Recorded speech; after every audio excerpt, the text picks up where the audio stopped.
ಆಗಿರ್ಲಿಲ್ಲ ಪಾಪ ಅವ್ರ ಕೈಲಿ. ಭಾರತ ಪಾಕ್ ಡಿಜಿಎಂಒಗಳ ಸಭೆ ಆರಂಭ ಆಗಿದೆ. ಇಂಟ್ರೆಸ್ಟಿಂಗ್ ಸ್ಟೇಜ್ ಅಲ್ಲಿ ಇದೀವಿ ನಾವು. ಭಾರತ ಡಿಜಿಎಂಒ ರಾಜೀವ್ ಘಾಯ್ ಜೊತೆಗೆ ಈಗ ಪಾಕಿಸ್ತಾನದ ಕಡೆಯಿಂದ ಕಾಶಿಫ್ ಅಬ್ದುಲ್ಲಾ ಇಬ್ಬರ ನಡುವೆ ಮಾತುಕತೆ ಆಗ್ತಾ ಇದೆ. ಕದನ ವಿರಾಮಕ್ಕೆ ಪಾಕಿಸ್ತಾನ ಬೇಡ್ಕೊಂಡಿತ್ತು, ಬ್ರೇಕ್ ಕೊಡಿ ಅಂತ ಕೇಳಿತ್ತು, ನಾವು ಓಕೆ ಅಂದಿದ್ವಿ. ಅದರ ಟೈಮ್ ಮುಗಿತಾ ಬಂತು. ಹಾಟ್ಲೈನ್ ಮೂಲಕ ಉಭಯ ದೇಶಗಳ ಚರ್ಚೆ ಆರಂಭ ಆಗಿದೆ. ಎರಡನೇ ಬಾರಿ ಮಾತುಕತೆಯನ್ನ ಇಂಡೋ ಪಾಕ್ ನಡೆಸ್ತಾ ಇದೆ. ಮೊನ್ನೆ ಆಗಿತ್ತಲ್ಲ ಡಿಜಿಎಂಒ ಮೀಟಿಂಗ್, ಅದಾದ್ಮೇಲೆ ಇವತ್ತು ಎರಡನೇ ಬಾರಿ ಅಂದ್ರೆ ಇವತ್ತಿಗೆ ಹಲವು ಕಂಡೀಷನ್ ಗಳನ್ನ ಹಾಕ್ತಾ ಇದೆಯಂತೆ ಭಾರತ. ಇದು ಕುತೂಹಲ ಮೂಡಿಸ್ತಾ ಇದೆ. ಹಲವು ಕಂಡೀಷನ್ ಅಂದ್ರೆ ಯಾವ್ದು ಅಂತ. ಮಧ್ಯಾಹ್ನ 2:30ಕ್ಕೆ ಭಾರತ ಡಿಜಿಎಂಒ ಸುದ್ದಿಗೋಷ್ಠಿಯನ್ನ ಇಟ್ಕೊಂಡಿದ್ದಾರೆ. ಅಂದ್ರೆ ಹೇಳ್ತಾರೆ ಏನೇನ್ ಮಾತಾಡಿದ್ವಿ ಅಂತ. ಭಾರತ ಪಾಕ್ ಡಿಜಿಎಂಒಗಳ ಸಭೆ ಆರಂಭ ಆಗಿದ್ದು, ನಮ್ಮ ಕಡೆಯಿಂದ ರಾಜೀವ್ ಘಾಯ್ ಅವರು ನಮ್ಮ ಡಿಜಿಎಂಒ ಮತ್ತು ಅವ್ರ ಕಡೆಯಿಂದ ಈ ಕಾಶಿಫ್ ಅಬ್ದುಲ್ಲಾ ಇಬ್ರು ಕೂಡ ಮಾತುಕತೆಯನ್ನು ನಡೆಸ್ತಾ ಇದ್ದಾರೆ.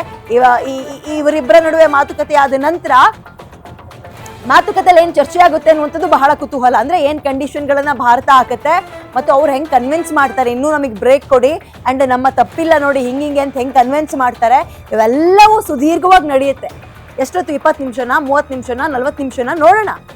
ಹಾಟ್ಲೈನ್ ಮುಖಾಂತರ ಕಾಂಟ್ಯಾಕ್ಟ್ ಆಗ್ತಾ ಇದ್ದಾರೆ. ಇದಾದ್ಮೇಲೆ ಏನಾಗುತ್ತೆ, 2:15ಗೆ ಒಂದು ಪ್ರೆಸ್ ಬ್ರೀಫಿಂಗ್ ಇದೆ. ಅಂದ್ರೆ ನಮಗೆ ಹೇಳ್ತಾರೆ ಅವರು, ಇಡೀ ದೇಶದ ಜನರನ್ನ ಉದ್ದೇಶಿಸಿ ನಮ್ಮ ಡಿಜಿಎಂಒ ಒಂದು ಪ್ರೆಸ್ ಬ್ರೀಫಿಂಗ್ ಅನ್ನ ಮಾಡ್ತಾರೆ, ಸುದ್ದಿಗೋಷ್ಠಿ ಮಾಡ್ತಾರೆ. ಅದರಲ್ಲಿ ನಾವು ಹೆಂಗೆ ಕೇಳಿದ್ವಿ, ನಮ್ಮ ಕಂಡೀಷನ್ಸ್ ಹೀಗಿತ್ತು ಅಂಡ್ ಅವರು ಇಷ್ಟು ಒಪ್ಕೊಂಡಿದ್ದಾರೆ, ಇದನ್ನ ಬೇಡ ಅಂತಿದ್ದಾರೆ, ಸೊ ನಮ್ಮ ಮುಂದಿನ ನಿರ್ಧಾರ ಹೀಗಾಗಿರುತ್ತೆ.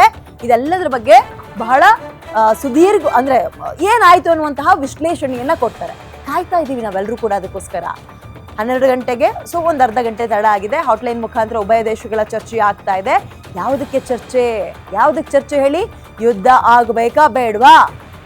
ಕದನ ವಿರಾಮವನ್ನ ಕೇಳಿದ್ ನಾವಲ್ಲ, ಪಾಕಿಸ್ತಾನದವರು. ಕಾರಣ ಹೀಗೆ ಇರ್ಬೋದು ಅಂತ ನಿಮಗೆ ಆಲ್ರೆಡಿ 12 ಗಂಟೆಯಿಂದಲೂ ಹೇಳ್ತಾ ಇದ್ವಿ.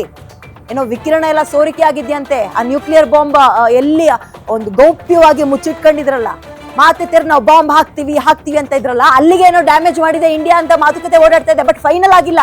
ನಾವು ಹೇಳ್ತಾ ಇರೋದು ಎಂತೆ ಕಂತೆಗಳು. ಅದಕ್ಕೆಲ್ಲ ಬೆದರಿಯೇ ಪಾಕಿಸ್ತಾನ ಅಮೆರಿಕಕ್ಕೆ ಹೋಗಿ ಕೇಳಿದ ನಂತರ ಭಾರತ ಇಷ್ಟ ಹೇಳಿದ್ದು, ನೀವು ಇಂಟರ್ಫಿಯರ್ ಆಗ್ಬೇಡಿ, ಇದರಲ್ಲಿ ಬೇಕಾಗಿರೋದು ಅವ್ರು ತಾನೆ, ಬಂದ್ ಕೇಳಲಿ ಅವ್ರೆ ಅಂತ ಹೇಳಿದ್ದು. ಸೊ ಅಮೆರಿಕ ಹೇಳಿದ್ದು ಅಂದ್ರೆ ಮಧ್ಯಸ್ಥಿಕೆ ವಹಿಸಿ ನೀವೇ ಹೋಗಿ ಒಂದು ಸಂಧಾನ ಕುತ್ಕೊಳ್ತಿರೋ ಅಥವಾ ಅವರಿಗೆ ಕದನ ವಿರಾಮ ಬೇಕು ಅಂತ ಕೇಳಿ ಅಂತ ಹೇಳಿದ್ರು. ಅದಾದ್ಮೇಲೆ ಕದನ ವಿರಾಮಕ್ಕೆ ಚರ್ಚೆ ಆಯ್ತು. ಅಗೇನ್ ಡಿಜಿಎಂಒಗಳು ಅವತ್ತೇ ಮೀಟ್ ಆಗಿದ್ದು ಹಾಟ್ಲೈನ್ ಮುಖಾಂತರ. ಎಲ್ಲಿ ತನಕ ಇವತ್ತು ಟೈಮ್ ಕೊಟ್ಟಿದ್ರು, 12ನೇ ತಾರೀಕು ಇವತ್ತೇ ಅಲ್ವಾ, ಮಧ್ಯಾಹ್ನ 12 ಗಂಟೆಗೆ ಒಂದು ಮೀಟಿಂಗ್ ಅಂತ. ಸೊ ಅಲ್ಲಿ ತನಕ ಸುಮ್ಮನಿರ್ಬೇಕು, ನಾವೇನು ಮಾಡಂಗಿಲ್ಲ, ಅವ್ರೇನು ಮಾಡಂಗಿಲ್ಲ. ಕೇಳ್ಕೊಂಡು ಸುಮ್ಮನಾದ್ರು ಅವರು. ಇಲ್ಲ, ಖಂಡಿತವಾಗ್ಲು ಎರಡೇ ಗಂಟೆ ಮೀಟಿಂಗ್ ಆಗಿ ಅನೌನ್ಸ್ ಆಗಿ 2 ಅವರ್ಸ್ ಆಯ್ತು. ಅಗೇನ್ ತಮ್ಮ ಕಿತಾಪತಿಯನ್ನು ತೋರಿಸೋದು. ಇವಾಗೆಲ್ಲ ಸ್ವಲ್ಪ ಸೈಲೆಂಟ್ ಆಗಿದ್ದಾರೆ. ಬಟ್ ಈಗ ನಾವೆಲ್ಲರೂ ಕೂಡ ಕುತೂಹಲ ಮೂಡಿಸ್ತಾ ಇರುವಂಥದ್ದು ನಮ್ಮೆಲ್ರಿಗೂ ಏನ್ ಹೇಳಿ, ಏನ್ ಚರ್ಚೆ ಮಾಡ್ತಾರೆ, ಯಾವ್ಯಾವ ವಿಚಾರವನ್ನ ಪ್ರಸ್ತಾಪ ಮಾಡ್ತಾರೆ, ನಮ್ಮ ಕಂಡೀಷನ್ಸ್ಗಳು ಏನು, ಇದು ಬಹಳ ಕುತೂಹಲ ಮೂಡಿಸ್ತಾ ಇರುವಂಥದ್ದು. ಎಸ್, ಅವರು ಕೆಲವೊಂದು ಕಂಡೀಷನ್ಗಳನ್ನ ತರ್ಬೋದಾ ಅಥವಾ ರಿಕ್ವೆಸ್ಟ್ಗಳನ್ನ ತರ್ಬೋದಾ? ಅವ್ರಗಳ್ದು ಏನ್ ಹೇಳಿ, ನಾವೇನು ಅವ್ರ ಟೆರರಿಸ್ಟ್ಗಳನ್ನ ಏನಾದ್ರು ಸಾಕ್ತಾ ಇದೀವ ಬಿಟ್ಟು ಕಳಿಸಿ ಅನ್ನಕ್ಕೆ? ಅವೆಲ್ಲ ಕೇಳಲ್ಲ ಅವರು. ಕೇಳಿದ್ರೆ ನಾವು ಕೇಳಬೇಕು. ಟೆರರಿಸಮ್ ಬಿಟ್ಟಾಕಿ ಟೆರರಿಸ್ಟ್ಗಳನ್ನ ಒದ್ದೋಡಿಸಿ ಅಥವಾ ನಮಗೆ ಬೇಕಾಗಿರೋರನ್ನ ನಮ್ಮ ವಶಕ್ಕೆ ಕೊಡಿ ಅಂತ ಕೇಳೋದು ನಾವೇ. ಅವ್ರೇನು ನಮ್ಮಲ್ಲಿ ಇನ್ನೇನು ಕೇಳ್ತಾರೆ? ನಮ್ಮಲ್ಲೇನು ಟೆರರಿಸ್ಟ್ಗಳನ್ನ ಸಾಕ್ತಾ ಇದೀವ? ಅವ್ರು ಕೇಳುವಂಥದ್ದು ರಾಜತಾಂತ್ರಿಕವಾಗಿ ತಗೊಂಡಿದ್ದೀವಲ್ಲ, ಅದು ದೊಡ್ಡ ಮಟ್ಟದ ಪೆಟ್ಟನ್ನ ಕೊಡ್ತಾ ಇದೆ ಅವರಿಗೆ ಆ ನಿರ್ಧಾರಗಳು. ಸೊ ಇಂಥವನ್ನ ವಾಪಸ್ ತಗೊಳ್ಳಿ ಅಂತ ಹೇಳ್ಬೋದು. ಒಪ್ಪಂದಕ್ಕೆ, ಸಿಂಧು ನದಿ ಒಪ್ಪಂದಕ್ಕೆ ಎಳ್ಳು ನೀರು ಬಿಟ್ಬಿಟ್ವಿ, ಪೇಪರ್ನೇ ಹರಿದಾಕಿದ್ವಿ. ಬೇಡ, ಹಾಗೆ ಮಾಡಬೇಡಿ, ಮುಂಚೆ ಹೇಗಿತ್ತು ಹಾಗೆ ಇರಲಿ ಅಂತ ಕೇಳ್ಕೋಬಹುದು. ಅದನ್ನ ಹೊರತುಪಡಿಸಿ ಇನ್ನೇನೇನು ಕೇಳ್ತಾರೆ ಅನ್ನುವಂಥದ್ದು ಕುತೂಹಲ ಇದೆ. ಸೊ ಹಿಂಗೆ ಆಗುತ್ತೆ ಅಂತಲ್ಲ, ಇಂತಹ ವಿಚಾರಗಳನ್ನು ಪ್ರಸ್ತಾಪ ಮಾಡ್ಬೋದು ಅಂತ. ಎನಿವೇ, ಇವೆಲ್ಲವೂ ಗೊತ್ತಾಗಬೇಕು ಅಂದ್ರೆ ಅಗೇನ್ ನಾವು 2:15 ತನಕ ಕಾಯಲೇಬೇಕಾಗುತ್ತೆ. ಅಂದ್ರೆ ಪ್ರೆಸ್ ಬ್ರೀಫಿಂಗಿಗೆ ನಾವೆಲ್ಲರೂ ಕೂಡ ವೇಟ್ ಮಾಡ್ತಾ ಇದ್ವಿ. ಯಾಕಂದ್ರೆ ಈಗ ತಾನೇ ಡಿಜಿಎಂಒಗಳ ಮೀಟಿಂಗ್ ಆರಂಭ ಆಗಿದೆ. ಸುಟ್ಟೋಕ್ಕೂ ಮುಂಚೆನೆ ಕುಲಾವಿ ಹೋಲಿಸಿದ್ರು ಅನ್ನೋ ರೀತಿಯಲ್ಲಿ ನಾವು ಏನೇನೋ ಹೇಳೋದು ಬೇಡ. ಬಟ್ ಈ ರೀತಿಯ ನಿರೀಕ್ಷೆಗಳಂತೂ ಇದೆ. ಹಿಂಗಾಗ್ಬೋದು ಅನ್ನೋದಕ್ಕಿಂತ ಹೆಚ್ಚಾಗಿ ನಮ್ಮ ನಿರೀಕ್ಷೆಗಳು, ದೇಶದ ನಿರೀಕ್ಷೆಗಳು, ದೇಶದ ಜನರ ನಿರೀಕ್ಷೆಗಳು ಹೀಗಂತೂ ಇದೆ. ಸೊ ರಾಜತಾಂತ್ರಿಕ ನಡೆಯಿಂದ ಒಂದು ಹೆಜ್ಜೆ ಹಿಂದೆ ಸರಿತೀವ ನಾವು ತಗೊಂಡಿರುವ ಗಟ್ಟಿ ನಿರ್ಧಾರದಿಂದ. ಪ್ರಶ್ನೆ ಆಲ್ಸೋ, ಯಾಕೆ ಕದನ ವಿರಾಮ ಅವ್ರು ಕೇಳಿದ ತಕ್ಷಣ ಇವ್ರು ಒಪ್ಕೊಂಡ್ರು ಅನ್ನುವಂಥದ್ದು ಕೂಡ ಬಹಳ ಸೂಕ್ಷ್ಮವಾಗಿ ಗಮನಿಸಬೇಕಾಗಿರುವಂತಹ ವಿಚಾರ. ಯಾಕಂದ್ರೆ ಮಧ್ಯಸ್ಥಿಕೆಯನ್ನು ವಹಿಸಿ ಹೀರೋ ಅಂತ ಬಿಂಬಿಸ್ಕೊಂಡಿರ್ಬೋದು ಯಾರು, ಈ ಟ್ರಂಪ್ ಅಥವಾ ಅಮೆರಿಕ. ಬಟ್ ಅವರೊಂದು ಟ್ವೀಟ್ ಮಾಡ್ಕೊಳ್ತಾರೆ ಯಾರು, ಇದೇ Donald Trump. Millions of good and innocent people could have died. ಅಂದ್ರೆ millions good and innocent people could have died ಅಂತ.